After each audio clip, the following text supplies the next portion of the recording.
So, does the villain arc really work? After analyzing Thorfinn and the phrase "I have no enemies" in one of my previous videos, I noticed a few comments supporting and pushing the villain arc narrative, why it's necessary and how it benefited certain individuals. So I thought about the concept over the past few weeks, and I can see why one would go on a villain arc. To give a quick synopsis on what the villain arc is about, the villain arc is taken when one is fed up. When someone has tried being the good guy and has done everything right just to gain nothing from it. When people wrong someone, they begin to develop this rage. This hunt for vengeance begins to manifest and gives someone the reason to succeed. Although I lean towards the idea of having no enemies, the villain arc does work, at least to a degree. It lays out the motivation and forces someone to become better than those who oppose them, giving them no choice but to become better and pushing them along in their quest. I mean, who wouldn't want to be pushed to become better? Just imagine the faces of everyone when they see the new and improved version of yourself. They'll have no choice but to give you the recognition you've always deserved.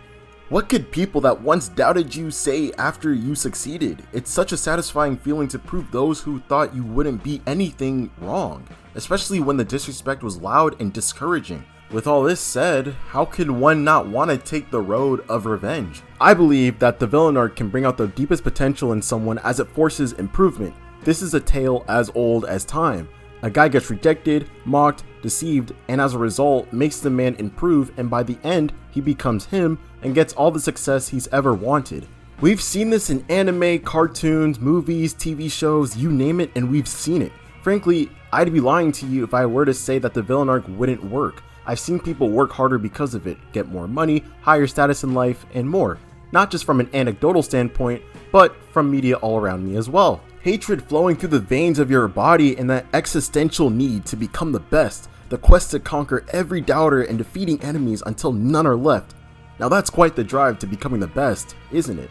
The villain arc sounds welcoming and inviting for certain stages in life. Especially if you achieve everything that comes with taking the villain arc. I'd even go as far to say that people feel like the man or that guy that garners respect when taking up the villain role. But as interesting and beneficial as the villain arc sounds, this is where I have to disagree with it. When you decide to take the path of revenge, you let those who you declare as enemies have power over you. Maybe not in the physical manner, but most certainly in the mental aspect. You let those people dictate your mood, how you feel, what to think, how you respond, and more. The bigger the grudge, the more you could be potentially mentally impacted. Imagine that for 1 second. Being overly obsessed with someone to the point that they control your mind to be fixated on them and them alone? To let them live inside your mind rent-free and control your thought patterns? Does that really do you any good in the long run? To me, it seems unhealthy and self-destructive to have people take over your mind and target them when they clearly don't think highly of you.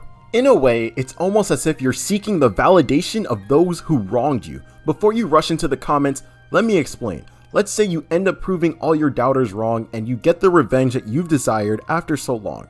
What exactly happens next? You force them to acknowledge that you are better than them? Oh, look at me, I'm way better than you now. You have no choice but to recognize me as better than you. Don't you see the problem with these statements? It's as if you're indirectly looking for the validation from the people who don't wish you well. The concept just seems so backwards to me altogether. That's why I prefer the Vinland Saga route of having no enemies. In fact, I said this in my previous video about the anime. A mindset. I think it's safe to say that everyone has encountered some sort of opposition within their lifetime. I mean, obviously we've had some enemies. I believe that in order to reach that mindset, you shouldn't even label them as enemies. Perhaps they're obstacles that get in your way of what you want, but don't give them that power over you. Don't let people control your emotions and thoughts to the point that they live rent-free in your mind. Does that make more sense? I really tried to express my opinion about that in that video, but I'll reiterate right now. The reason why I like the expression of having no enemies is because I don't want people to have power over my mind. I refuse to let people that don't like me be a contribution to my success.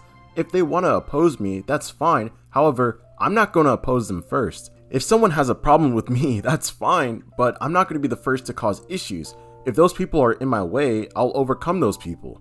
Those people will act more so as roadblocks, obstacles that stand in the way. But enemies, to me, nah. Does that make any sense? The position that I'm coming from is more so from a mentality standpoint, but that's the best way I can describe it. Listen, I'm not calling for you kings to be soft or not to fight back against danger and adversity. I made it so clear in my videos, but I guess people wanted to just conveniently omit that detail and were too fixated on the phrase itself.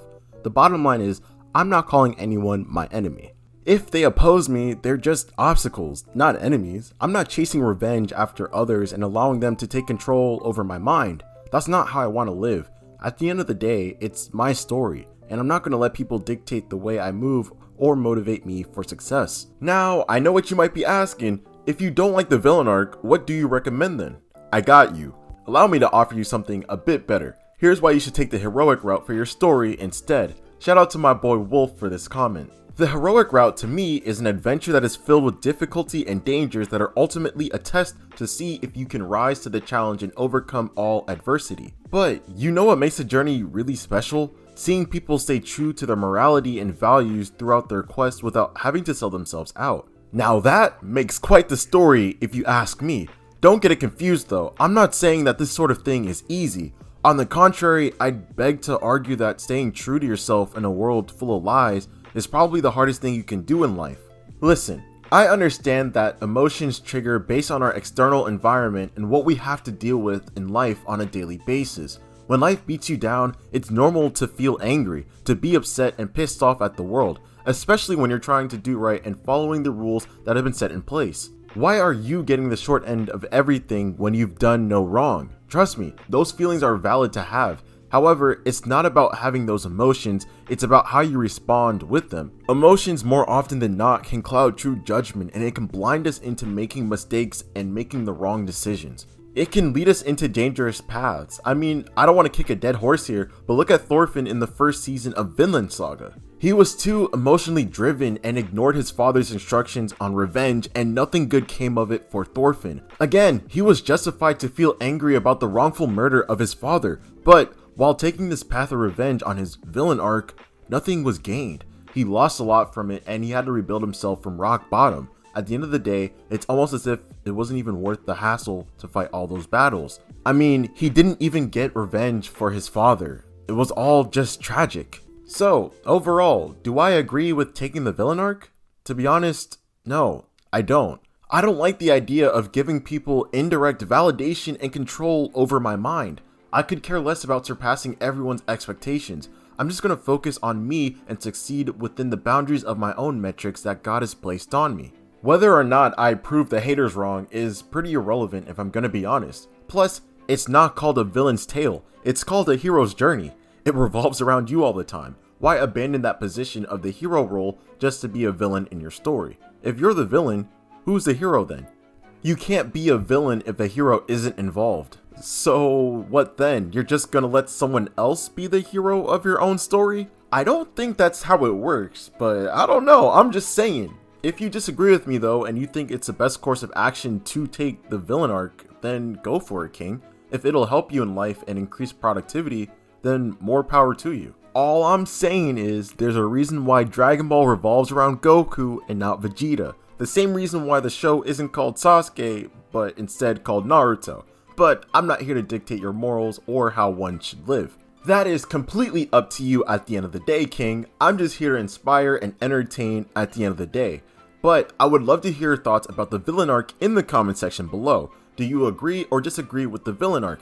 Are you currently on one or have you been through one? I'd love to hear your thoughts and hold some conversation with you kings.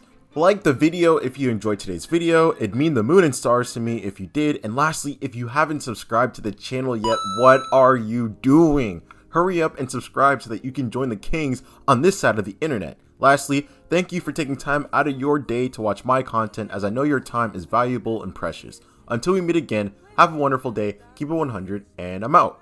Peace.